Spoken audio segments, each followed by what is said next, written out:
Hi, hope everybody's doing well. Today I thought I would go over just a couple things that I use either on my bike or while biking, or even some maintenance type accessories, things I carry in my trunk bag or my Berlin bag. For those of you who don't know who I am, my name is Jason. I ride a Stromer ST7. I've had the bike now for about a year and I'm having an absolute blast on it. I've purchased some things through the past year that kind of made my rides a little bit easier from both a maintenance standpoint and just quality of ride standpoint. I'm new to biking, so I have no idea what I'm talking about. So I've gone through some trial and error things at all different kind of price levels of what works and what doesn't. So I thought I would share what those are with you. And so that way, if you're going through the same thing of looking at what do I really need to carry with me and what do I need to not worry about, and then how to maintain something like this, we'll talk about it today. So let me go just through a few of the things that I've purchased over the year on what makes my ride better or easier or more fun. I bought most of them off Amazon. Where I can leave links to the products, I will. And if not, I'll still link to it. And that way you don't have to worry about writing anything down or really paying attention to what I'm saying. But anyway, let's get started. This is the Berlin bag by Stromer. It's branded Stromer on the back and on the sides. And this is what I carry on the back of my bike. This is a personal preference as far as why I have this bag and what I carry with it. It's more of security blanket kind of storage type stuff for me. And we'll go through what's in here. You don't need a bag like this, but it is nice to have your junk with you, whether it's camera gear or whether it's the stuff I show you. You could even stick a water bottle back here. It's just convenient to have. This is actually just a really easy bag to have. And it just fits on that rack on the back of the bike, and it just opens up, and it's just a big giant bucket to put your stuff in. There's a video on this bag as well that I'll link to it at the end. First thing that I find that you need on a bike like this is a good pair of sunglasses. I live in Las Vegas and it's sunny here anyway. You're going to have glasses. You could ride with whatever you want. I was riding with Oakley gas cans and those work really well. I bought these as well. These are the Oakley split shots. And what I like about them is that they are a wraparound type of glass, more made for boating and snowboarding, but they do wrap around, but they're a bit wider than the gas cans are. And they're not as restrictive on the sides. So your visibility is actually really good. Now, what I like about these is they fit really well with the helmet I have, which is the Unit 1 FARO. But anyway, these are really nice. These are I think that's the water polarized glasses, or could be the snow, but I'll verify that and I'll leave it in the link below. Really bright colors, really good contrast. And I just love riding with these, and they're super comfortable. They have a rubber nose piece on them. And again, they fit under the helmet where the helmet's not pressing down on them. Now, these are also Oakleys, and these are more of your cycling type glasses with the Prism Road lens. Now, these are a really cool lens. They do brighten everything up from a contrast standpoint, and they're vented on the top as well. And so these are your more traditional biking type glasses. The only problem that I have with these is that the helmet does rest on the top and it does put pressure on your nose. So I wear these in more kind of your overcast type of days, and it does brighten everything up quite a bit. And the contrast with these road lenses are just absolutely great. But the lenses on these are actually pretty similar to I know they're different, but they're similar to the split shot. So if you're looking for something kind of comparable, either one I think would work really well. But these are going to be more of your cycling type glasses. The other thing that I wear daily when I ride are some sort of glove. And I have two sets. One I just bought and I'm trying out, and the other one I've been wearing for quite a while. So these I got off of Amazon, and these are made by a company called Bionic. And what I like about those is that they're, for the summertime especially, it's a short glove, and it has a lot of padding on the bottom. And for me and my hands, I do get a lot of kind of pain in the wrists, so to speak. The SqLab's 702 grips really help with a lot of the vibrations coming through, but the glove is just another cushion for my hands. But it does give you a lot of padding here. And I guess in case you fall too and you hit the ground, you do have some protection on your palms, which is really good. Also, this part here is reflective. So at night, if you're using hand signals, you're going to get some reflectivity off of that. And the reflective material here is actually pretty bright. So I do wear these gloves quite a bit. Now, I just moved to another pair of gloves. These I had to buy through Specialized directly. And these are their version of what I just showed you, but it's called their dual gel glove. And I think you can see here, the padding is even more pronounced. So it's a really thick padding here. And again, these are a lot more comfortable than the other ones, but these are also a lot more expensive. The material is a lot more comfortable on the front, where these are kind of a more stiff nylon. These are two different types of material on the top here, but very flexible, not heavy duty at all, but the palms are really padded. Plus there's these vents at the bottom of your palms as well. The other thing I like about these is these little holes here. So when you take the gloves off, you can dig your finger into those holes and it pulls the gloves off. Moving on to what else I carry in my bag is a bike pump. And this is by Fanttik. I really like this pump because it's so small and it's digital, so you could set your tire pressure. I think it's just really important to have one of these in your kit just in case. Along the similar vein is just a tire pressure gauge. Now, I don't carry this with me all the time, but it is nice to have because this will tell you your pressures now, and just to make sure that you have enough air in your tires. So this is really handy to have. What I like about this one is it rotates, so you can get different angles on what you're measuring. So if your valve is up here, you don't have to turn upside down to read it. It's really nice, really well made, and it's really accurate. I use this both for the car and for the bike as far as measuring my pressures. So another thing I carry with me is this little torque wrench. And there's multiple tips that you can get for this for different Allen key sizes.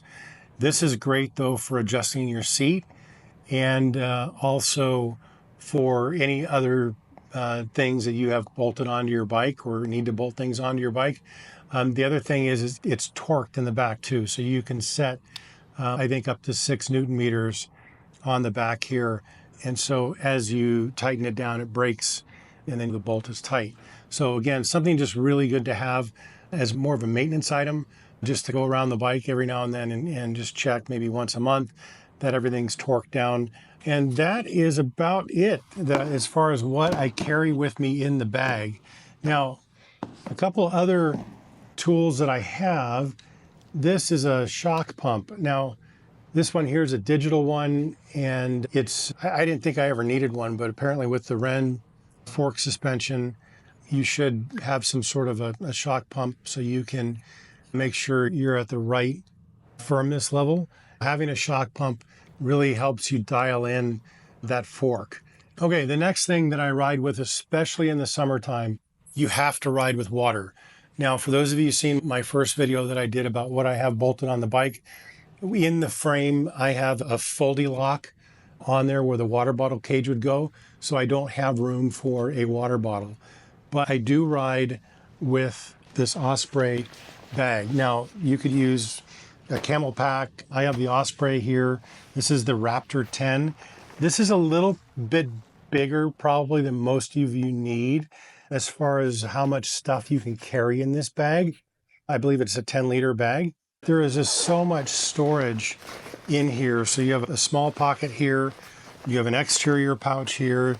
They call it a tool pouch here at the bottom, so that you can put tools in here. There's just a lot of space. You have another big area here with all these mesh pockets inside. So for your wallet, your phone, whatever you want to carry, you can carry. And plus all the organization in here is really good. And then on top of that, you have the water piece of it. And so what I like is the hose is in the strap here. And the hose feeds through the side strap. And then you have this giant water bladder that's hooked into the bag. So as the water empties, the bladder is always going to stay upright. So here is the bag, and it's 85 ounces. I think that's 2.5 liters. So that's a lot of water that you're carrying with you. There's other brands of this. There's other sizes of this. You don't need this one specifically.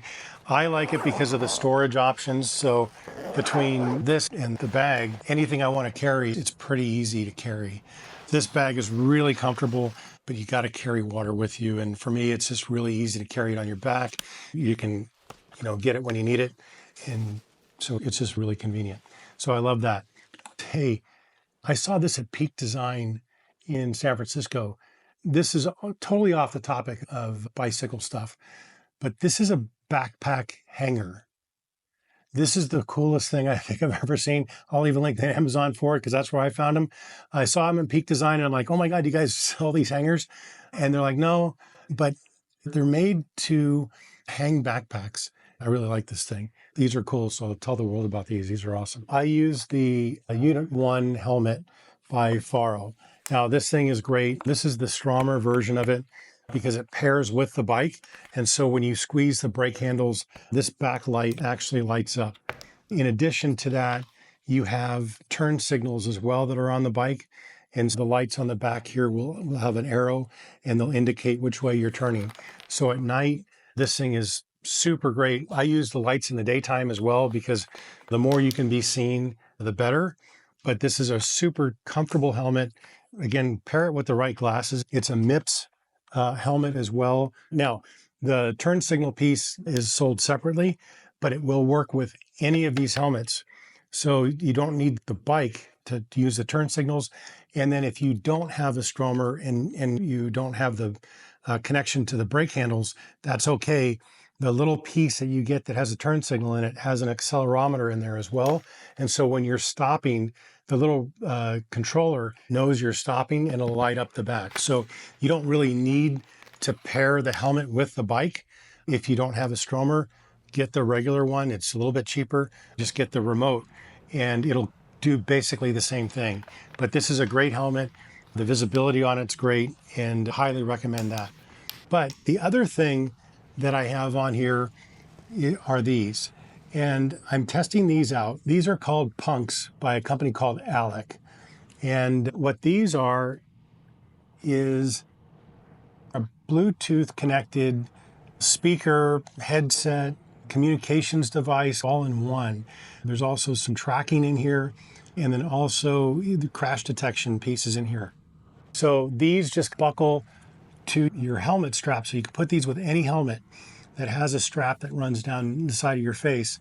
And pair them with your phone. You could take phone calls with them. You can talk to your friends. There's an app that if you're on a group ride, you can talk as a group, you can talk to individuals, and their communications and audio. So what I like about these so far is I like the audio out of these things. There's nothing that goes in your ears. They fit on the side of your face. And so it just adds music to your environment without blocking out the surrounding sound. So that's what I really like about them. You can still hear everything around you. You can still hear the traffic. You can still hear cars. You can hear people talking when you ride by them. You can have conversations with people. And the audio quality out of these things is actually really good. That's what is impressing me the most. Now, it's not like wearing an AirPod or something like a Bose that go in your ear. There's not a lot of bass to these things. So the sound is a little bit on the tinny sound or the high sound, but the experience you get, it really does feel like you're immersed, that it's playing in the background somewhere. And it's just a really cool experience. And so again, do you absolutely need these? No, absolutely not. But it is a nice to have kind of thing. And again, I'll leave a description down below where you can research these. Another thing I have more on the maintenance side of things is this called DIY Detail. And this is a waterless or rinseless wash. So you take a little bit of this, I think like a capful or so, put it in a spray bottle. And this is how I wash my bike. I don't ride like you guys do in Europe, where you ride in all weathers and all conditions. My bike sees dust and maybe a puddle every now and then. For me, I just take a spray bottle that I mixed with water with this stuff in it, spray the bike down, wipe it off, takes me 2 minutes, and it keeps the bike clean. But you don't need to rinse the bike. You don't need to worry about taking your battery out or anything like that.